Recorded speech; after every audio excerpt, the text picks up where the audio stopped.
வணக்கம். நவியா டியூஷன் ரேவதி மீனால் பேசுகிறேன். எல்லாரும் எப்படி இருக்கீங்க? இன்றைக்கி நம்ம டிஸ்கஸ் பண்ண போகிற டாபிக் வந்து பார்த்தீங்க அப்படின்னா ஹியூமன் சைக்காலஜி. இது வந்து ஏன் நான் சைல்டு சைக்காலஜின்னு சொல்லாமல் ஹியூமன் சைக்காலஜி அப்படின்னு நான் சொல்கிறேன் அப்படின்னா, இன்றைக்கி நான் ரிலேட் பண்ண போகிற டாபிக் வந்து மோஸ்ட்லி அடலசன்ட் அண்ட் அடல்ட்ஸ். இவங்க தான் வந்து தன்னோட வாழ்க்கையில் இந்த மாதிரி தவறுகளை செய்கிறாங்க. அதனால தான் நான் இதை வந்து சைல்டு சைக்காலஜின்னு சொல்லாமல் ஒரு ஹியூமன் சைக்காலஜின்னு சொல்லிட்டேன். ஏன் அப்படின்னா, இந்த போதும் அப்படின்ற ஒரு மனசு இல்லாதனால நமக்கு ஏற்படக்கூடிய பிரச்சனைகளை பற்றி தான் இன்றைக்கி நம்ம பேச போகிறோம். இதை நான் ஒரு சின்ன ஸ்டோரியில் நரேட் பண்ணுறேன்.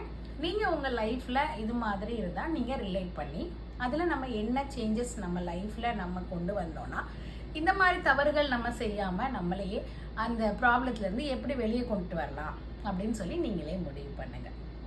இங்கே வந்து பார்த்தீங்க அப்படின்னா, இது வந்து ஒரு ஏர்லி ஸ்டேஜ் ஸ்டோரின்னு வச்சுப்போம். ஒரு ஓல்டன் டேஸில் ஒரு 3 ஃப்ரெண்ட்ஸ் இருக்காங்க. 3 ஃப்ரெண்ட்ஸுமே வந்து பார்த்திங்கன்னா அவங்களுக்கு வந்து வாழ்க்கையில் ரொம்ப முன்னேறணும் அப்படின்னு ஆசை இருக்குது. ஆனால் அந்த ஆசையை வந்து அவங்க வந்து ஹார்ட் ஒர்க்கில் காமிக்காமல் என்ன பண்ணுறாங்க அப்படின்னா தவம் இருக்கிறாங்க. அந்த காலத்துலலாம் சொல்லுவாங்கள்ல, சாமியை ரொம்ப நோக்கி தவம் இருந்தால் சாமி வந்து வரம் கொடுப்பாரு அப்படின்னு சொல்லுவாங்கள்ல. அந்த கான்செப்டில் இந்த 3 ஃப்ரெண்ட்ஸும் என்ன பண்ணுறாங்க அப்படின்னா ரொம்ப தவம் இருக்கிறாங்க. தவம் இருக்கிறது இந்த சென்ஸ் என்ன அப்படின்னா, அவங்களுடைய டிசைர்ஸ், அவங்களுக்கு என்ன ஆசையோ அதை வந்து கிட்டத்தட்ட மேனிஃபெஸ்டேஷன் பண்ணுற மாதிரி.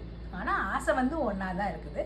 அதனால அதையே திருப்பி செய்யும் போது இந்த 3 பேரையும் யார் பார்க்குறா அப்படின்னா, அங்கே வந்து ஒரு ஸ்காலர், அதாவது ஒரு சாமியார்னு வச்சுக்குவோம். அவர் வந்து அந்த வழியாக கிராஸ் பண்ணுறாரு. கிராஸ் பண்ணி பார்க்கும்போது ரொம்ப ஆச்சரியப்படுறாரு. என்னென்னா, இந்த 3 ஃப்ரெண்ட்ஸும் வந்து பார்த்திங்கன்னா ரொம்ப டெடிக்கேட்டடாக அந்த தியானத்தை பண்ணிக்கிட்டே இருக்காங்க. உடனே இந்த ஸ்காலர் போய் அவங்கள டிஸ்டர்ப் பண்ணி உங்களுக்கு என்ன வேணும் அப்படின்னு சொல்லி கேட்குறாரு. கேட்டோன்னே அவங்க வந்து சொல்கிறாங்க, நாங்கள் என்ன ஆசைப்படுறோமோ அது எங்களுக்கு கிடைக்கணும், எங்கள் வாழ்க்கையில் நாங்கள் செட்டில் ஆகணும் அப்படின்னு சொல்கிறாங்க. சொன்னோடனே இந்த ஸ்காலர் வந்து, இந்த சாமியார் வந்து என்ன கொடுக்குறாரு அப்படின்னா, ஒரு 3 மெழுகுவத்தி வந்து கொடுக்குறாரு. கொடுத்து 3 மெழுகுவத்தியும் அந்த கேண்டில்ஸும் வந்து பார்த்திங்கன்னா லைட்டன் பண்ணி, அதாவது என்னென்னா எரியுது, 3மே வந்து எரியுது. 3த்தையும் 3 பேர்கிட்ட கொடுத்துட்றாரு. கொடுத்துட்டு அவர் என்ன சொல்கிறாரு அப்படின்னா, நான் சொல்கிற பாதையில நீங்கள் நடந்து போங்க. எப்போ உங்கள் கையில் இருக்கிற, அதாவது அந்த அந்த தீபம் வந்து அணையாமையே உங்கள் கையிலே இருக்கும். எப்போ வந்து உங்கள் கையில் இருக்கிற அந்த கேண்டில் வந்து கீழே விழுந்து அணையுதோ அந்த இடத்துல நீங்கள் உங்களுக்கு ஒரு புதையல் மாதிரி இருக்குது, நீங்கள் அதை வந்து உங்கள் லைஃபுக்கு அது வந்து உங்களை செட்டில் பண்ணிடும், நீங்கள் அதை எடுத்துக்கலாம் அப்படின்னு சொல்லி சொல்கிறாரு.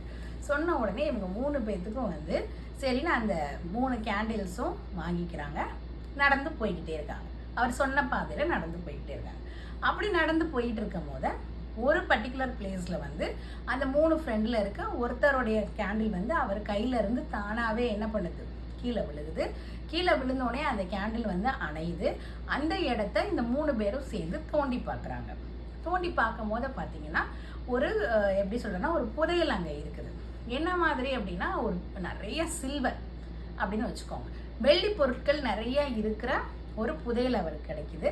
கிடைச்ச உடனே அந்த ஃப்ரெண்டு என்ன பண்ணிடுறாரு அப்படின்னா, நான் வந்து எந்த ஒர்க்குமே பண்ணாமல் நான் வந்து ஒரு மெடிடேட் பண்ணதுக்கே எனக்கு வந்துட்டு இவ்வளோ கிடச்சிருக்கு, எனக்கு இது போதும் அப்படின்னு சொல்லிட்டு என்ன பண்ணிடுறாரு அப்படின்னா, அந்த புதையலை ஒரு பையில் வச்சுக்கிட்டு அவரோட ஜேர்னியை அங்கேயே ஸ்டாப் பண்ணிக்கிறார்.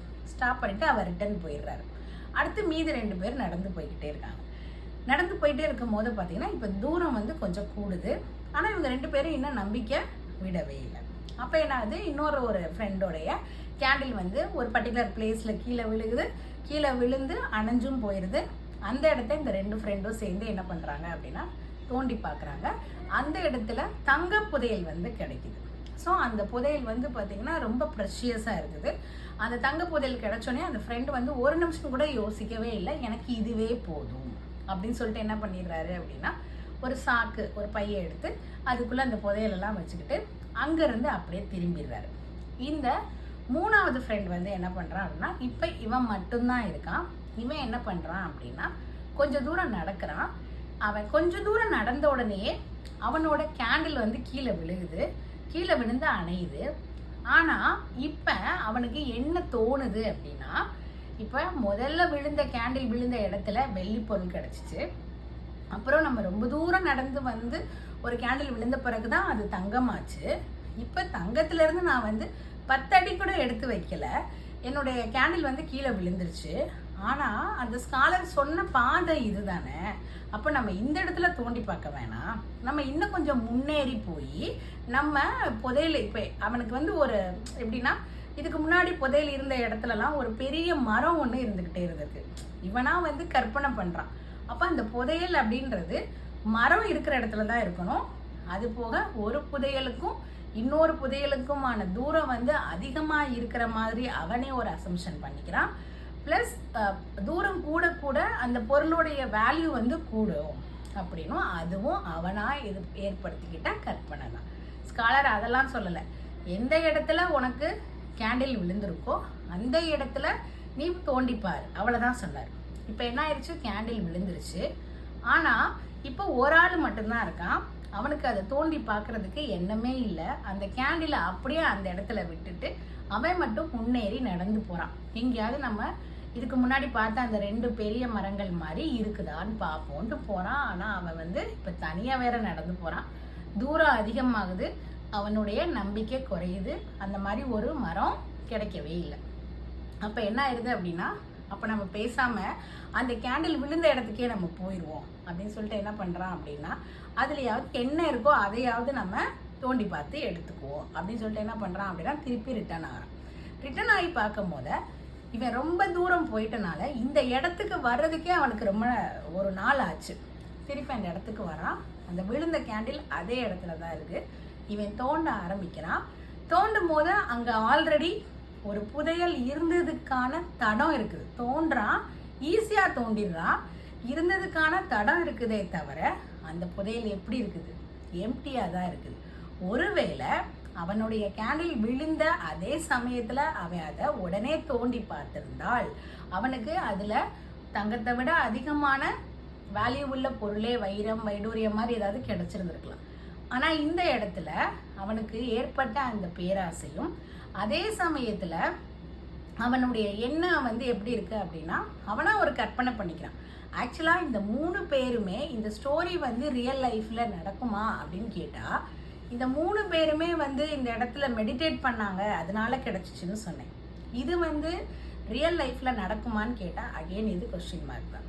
இப்போ உட்காந்து மெடிடேட் பண்ணீங்க அப்படின்னா மைண்டு வேணால் கிளியர் ஆகுமே தவிர இந்த 3 புதையலும் கிடைக்கிறதுக்கான பாதை வேணால் உங்கள் மைண்டில் ஒரு ஐடியா வந்து உங்களுக்கு தோணும்.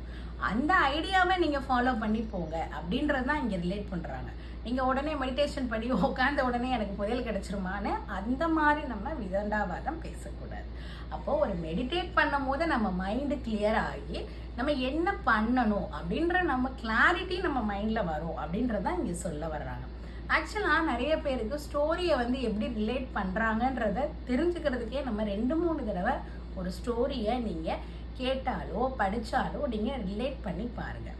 இப்போ என்னன்னா, இவனுடைய பேராசை தானே இந்த இடத்துல போதுன்ற எண்ணம். அதாவது இவங்க 3 பேருமே எந்த ஒர்க்குமே பண்ணவே இல்லை. ஆனால் தெரிஞ்சோ தெரியாமலோ இவங்க வந்து மேனிஃபெஸ்டேஷன் பண்ணுறாங்க. என் வாழ்க்கையில் நான் செட்டில் ஆகணும், நான் வந்து ஒரு பெரிய உயர்ந்த இதில் இருக்கணும், எனக்கு எல்லாமே கிடைக்கணும்னா முதல்ல வந்து அந்த வெள்ளி பொருளையே அவன் செட்டில் ஆயிருப்பான். 2வது அவனுக்கு கிடைச்ச அந்த தங்க பொருளை அவன் செட்டில் ஆயிருப்பான்.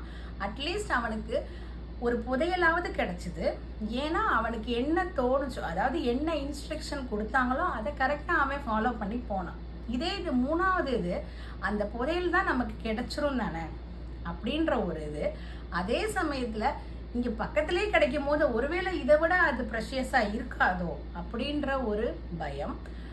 இது பக்கத்துலலாம் வந்து மரம் இருந்துச்சு, அந்த புதையல் பக்கத்துலலாம் தூரம் கூட கூட தான் அந்த புதையலோட வேல்யூ வந்து கூடும் அப்படின்னு அவனுக்குள்ளேயே நடந்த ஒரு கற்பனைனால அவன் போய் இப்போ புதையலும் கிடைக்காம அகெயின் சரி இதுவாவது கிடைக்கட்டும். அதாவது எப்படின்னா மனுஷனோட மனசு எப்படி ஒரு நோக்கி போகும்போது ஒன்று கிடைக்கும் அப்படின்னு சொல்லும் போது அது வேணாம் அப்படின்ட்டு அதை விட வேற பெருசு கிடைக்குதா அப்படின்னு சொல்லிட்டு போயிட்டு திருப்பி அது கிடைக்காதுன்னு தெரிஞ்ச உடனே அட்லீஸ்ட் இதுவாது கிடைக்கட்டுமே அப்படின்னு சொல்லி தான் வரும். அப்படிதானே? இது மாதிரி தான் நம்மளோட லைஃப்பில் நிறைய பேருக்கு நிறைய தப்புகள் நம்ம வந்து செய்கிறோம். அதாவது ஒரு கிளாரிட்டி இல்லாதனால யாராவது தனக்கு ஒரு எப்படி சொல்கிறது ஒரு முன்னேறதுக்கான வழி காமிக்கும் போது அந்த வழியை நீங்கள் ப்ராப்பராக உதாசீனப்படுத்தாமல் நீங்கள் அதை அதாவது பயன்படுத்திக்கணும். இல்லை அப்படின்னா உங்களுக்காவது இப்போ ஒரு ஜாபே நம்மளுக்கு கிடைக்குது, நம்ம வந்து ஜாப் வந்து ஈஸியாக எனக்கு கிடைக்க மாட்டேங்குது. நிறையா யங்ஸ்டர்ஸ் வந்து நம்மக்கிட்ட அந்த மாதிரி தான் வராங்க. நான் படித்து நான் வந்து ட்ரை பண்ணிக்கிட்டே தான் இருக்கேன், ஆனால் என் ஃப்ரெண்டுக்கு கிடைக்கிது, எனக்கு கிடைக்கல. Don't compare your self. எதுக்கு நீங்கள் உங்களை கம்பேர் பண்ணிக்கிறீங்க? நீங்கள் ட்ரை பண்ணுங்கள். ஏன் அவங்க உங்களை ரெஃபர் பண்ணணும்னு நினைக்கிறீங்க? ஒருவேளை ரெஃபர் பண்ணாலும் நீங்கள் என்ன சொல்கிறீங்க, அதில் இது சரியாக இருக்குமா, அது சரியாக இருக்குமா, எனக்கு இப்படி இருக்குமா அப்படி இருக்குமா? நான் அகெயின் கொஸ்டின். இப்போ ஒரே நேரத்தில் 2 பேர் ரெஃபர் பண்ணாங்கன்னா ஏன் அந்த 2 இடத்துக்குமே நீங்கள் போய் அந்த வேலைக்கு ட்ரை பண்ணலாமே? நீங்கள் என்ன பண்ணுறீங்க, இதை விட அதில் வந்து சேலரி அதிகமாக இருக்குது, நான் அந்த இதுக்கு மட்டும்தான் போவேன். இப்போ அதில் ஒருவேளை ரிஜெக்ட் ஆகிட்டிங்கன்னா திருப்பி இந்த இன்டர்வியூ கிடைக்குமா அப்படின்னு உட்காந்துருக்கீங்க. ஸோ நீங்கள் என்ன பண்ணணுன்றத இதில் நிறைய விஷயங்கள் வந்து இந்த இடத்துல நான் டச் பண்ணியிருக்கேன். ஸோ உங்களுக்கு இது உங்களுடைய லைஃப்பில் நீங்கள் ரிலேட் பண்ணிக்கிட்டு இந்த மாதிரி தவறுகள் செய்யாமல் கிடைச்ச ஆப்பர்ச்சுனிட்டியை ப்ராப்பராக யூஸ் பண்ணிக்கோங்க. நாளைக்கு ஒரு நல்ல கதையில் சந்திக்கலாம். தேங்க்யூ.